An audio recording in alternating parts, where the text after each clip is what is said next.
Nos acompaña en CNN Prime el destacado abogado de derechos humanos, José Salaquet. Señor Salaquet, ¿cómo está? Muy buenas noches, bienvenido. Buenas noches, Daniel, gracias por invitarme. Queremos en primer lugar hablar sobre el legado de Nelson Mandela y especialmente el ejemplo que significa, más allá de Sudáfrica, internacionalmente. ¿Qué tan importante fue Mandela como símbolo en el valor universal de los derechos humanos y el valor universal de factores como la no segregación, como la igualdad?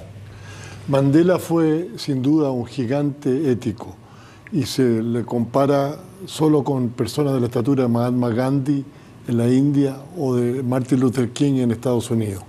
En realidad, cuando se pronuncia su nombre, se pronuncia con la misma reverencia que merecen estos otros grandes líderes. ¿Por qué? ¿Qué hace tan especial, tan único el liderazgo de Mandela? Porque, primero, él fue, en el sentido bíblico de la palabra, profeta y rey. Profeta en el sentido que no era quien predecía el futuro, sino más bien el que denunciaba las iniquidades de los poderosos y de los reyes. Y cuando le tocó ser rey, esto es presidente electo de la primera elección democrática, él tomó una actitud de Sudáfrica, tomó una actitud mucho más prudente, conciliadora y pensando en el futuro, no pensando en lo inmediato. ¿Qué tan importante fue como símbolo? Porque muchas de las acciones, de las manifestaciones incluso, o de las campañas pro derechos humanos de los años 70 y 80 en el mundo, tuvieron como símbolo a Nelson Mandela. ¿Qué tan relevante fue en ese aspecto? Bueno, en realidad en esos años 70 y 80 había tres países que concitaban la atención del mundo: Sudáfrica, Chile y Vietnam. Y en realidad hoy día se ha empleado mucho más la investigación en Naciones Unidas a muchos otros países, pero todavía no se toca a China o los grandes gigantes, porque en definitiva en política internacional prevalece este criterio de entre bueyes grandes no hay cornadas. Y en ese caso, ¿hay realmente algún símil que se puede hacer entre Sudáfrica y Chile, siendo obviamente dos situaciones absolutamente distintas las que se vivían? ¿Hay alguna similitud o algún nexo que se puede establecer? Como usted dice, Daniel, las situaciones son muy distintas. En un caso era polarización y segregación racial, en el otro ideológica o política.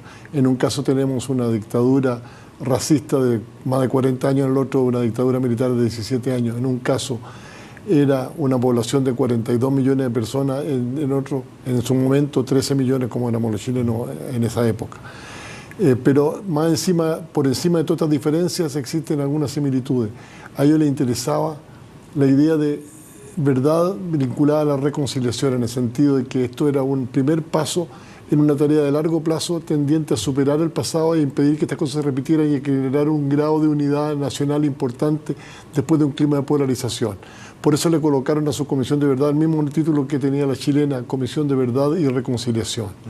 También les interesó mucho el trabajo riguroso, profesional, independiente e imparcial que se hizo en Chile, y condujeron ellos asimismo un trabajo muy importante en ese sentido. Mandela apostó a esta idea de la verdad y de la reconciliación, incluso renunciando en muchos casos a la justicia, porque había amnistías que eran posibles para quienes reconocieran públicamente y se arrepintieran de sus crímenes. ¿Se puede lograr también, o este ejemplo demuestra que se puede lograr la reconciliación aunque no exista justicia necesariamente?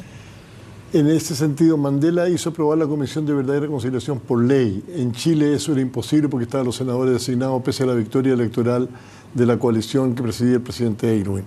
Por tanto, en Chile se formó la Comisión de Verdad y Reconciliación por decreto. Al formarla por ley se demoró 2 años porque trató de buscar un apoyo incluso del ex partido del apartheid, del Partido Nacional, para que fuera una cosa nacional. Pero quedó dotado de mucho más poderes de esa comisión, entre ellos el poder de, como usted decía, amnistiar, que no es en el fondo de amnistía, sino una renuncia a la persecución penal, una especie de inmunidad a los que confesaran sus crímenes, salvo los crímenes más atroces. 7.000 personas creyeron en esta posible amenaza de que si no confesaban lo iban a enjuiciar y si confesaban lo iban a perdonar, y se inscribieron para confesar. Sin embargo, lamentablemente aquellos que decidieron apostar por no pasar ni vergüenza ni castigo, no se los juzgó. Eso fue una mancha en el récord de la experiencia sudafricana. No quiero dejar pasar su presencia aquí, señor Salaquet, para hablar algunas palabras sobre Monseñor Alfonso Baeza, que también hemos conocido su fallecimiento. ¿Cuál es el recuerdo principal o cuál es el legado principal que deja la figura de Monseñor Baeza? Monseñor Baeza ciertamente no tenía la estatura internacional de Mandela, pero era hecho de la misma pasta, esto es, desafiante frente al poderoso, acompañante frente al débil.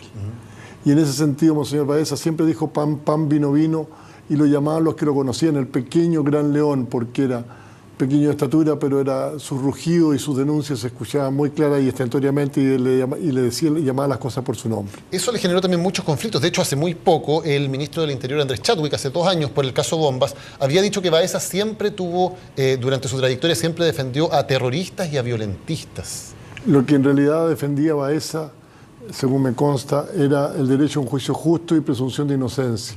Y en ese sentido también se jugó mucho por la mejoría de las cárceles, algo que después tomó mucho más tarde en el nivel oficial el ministro de Justicia Bulnes, que después terminó y todavía es embajador en Estados Unidos, de colocar este tema tan olvidado en nuestras sociedades de las cárceles en el centro de la agenda pública y las preocupaciones morales de la sociedad. ¿Es injusto decir que Baeza defendía a terroristas? Yo creo que es injusto.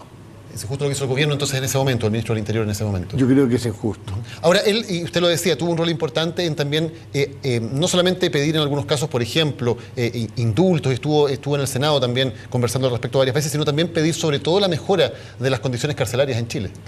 Él se jugó por 2 temas, la mejora de las condiciones carcelarias y también la mejora de la condición de los trabajadores, porque él era enamorado de esta causa del pueblo trabajador y de los derechos sindicales y de los derechos laborales, en fin. Y en ese sentido fue el primer vicario de la pastoral obrera, luego de haber trabajado muy de cerca con la Vicaría de la Solidaridad y antes con el Comité Pro Paz, que fueron los organismos de la Iglesia que ayudaron en la protección de los derechos humanos. Abogado Salaquet, muchas gracias por habernos acompañado. Encantado. Buenas noches. Muchas gracias.